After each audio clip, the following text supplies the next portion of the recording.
Plusieurs activités étaient prévues pour la célébration de la Journée internationale de la paix dans un contexte d'accalmie.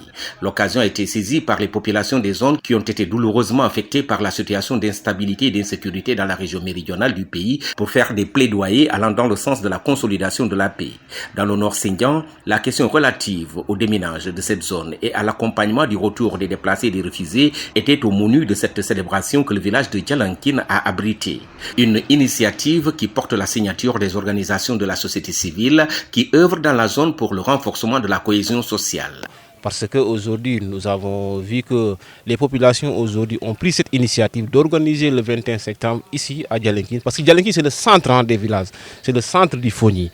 Et que pour dire que Djalankin aujourd'hui, c'est le maillon du Fogny. Donc, raison pour laquelle aujourd'hui, le MFDC, les populations sont là pour discuter en ce qui concerne la paix et la cohésion sociale qui doit régner entre ces populations-là, entre ces villages, ces différents villages-là. Plus de 48 villages de la zone, dont certains de ces villages sont actuellement en Gambie. On ne se voit plus, ça fait des années, on ne se voit pas entre parents, entre frères et sœurs.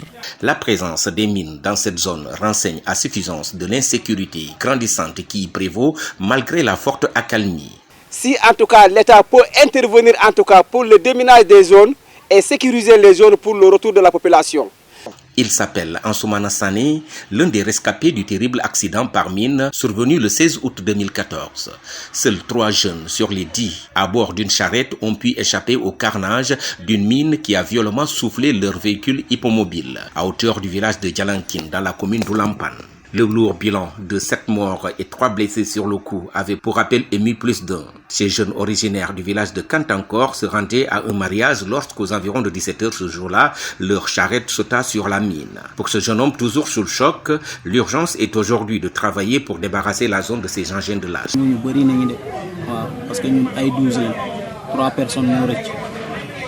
À côté de la problématique des mines et les conséquences engendrées dans cette zone aux potentialités agricoles énormes, le Nord Sindian, qui renvoie au terrible enclavement dont la zone est confrontée, mérite une attention toute particulière de la part de l'État du Sénégal selon des populations. Vous pouvez décompter 3 ou 4 dispensaires qui sont dans la zone.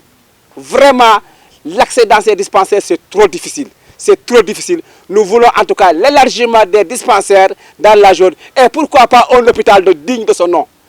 On prit part à ce forum initié pour la circonstance des populations venues de la vingtaine de villages de cette zone frontalière, des combattants du mouvement des forces démocratiques de la Casamance en présence dans la zone. L'espoir est permis selon Lamine Bossé Badji, animateur dans le cadre de la mise en œuvre du projet Aluili 2 qui intervient dans la zone et qui a initié cette première édition de la célébration de la Journée internationale de la paix. Les populations aujourd'hui ont pris cette initiative d'organiser le 21 septembre ici à Djalankin, parce que Djalankin c'est le centre des villages. C'est le centre du Fogny. Et que pour dire que Djalankin aujourd'hui, c'est le maillon du Fogny. Donc, raison pour laquelle aujourd'hui, le MFDC, les populations sont là pour discuter en ce qui concerne la paix et la cohésion sociale qui doit régner entre ces populations-là, entre ces villages, ces différents villages-là. À noter que de nombreux déplacés de cette partie du département de Bignona ont regagné leur lieu d'habitation à la faveur de la forte accalmie, accentuée par les actions des organisations de la société civile dans l'accompagnement des populations retournées. Le catholique Relief Services, CRS, qui pilote le projet Aluili 2 avec ses partenaires de mise en œuvre, que sont la plateforme des femmes pour la paix en Casamance et la Caritas, y déroule un projet innovant dénommé Elagnoul. Ces projets sont financés par l'USAID. Se relever pour un monde plus équitable et durable est le thème de la célébration de la Journée internationale de la paix 2021. Une célébration qui a pris les allures d'une véritable mobilisation communautaire à Djalankin ce mardi.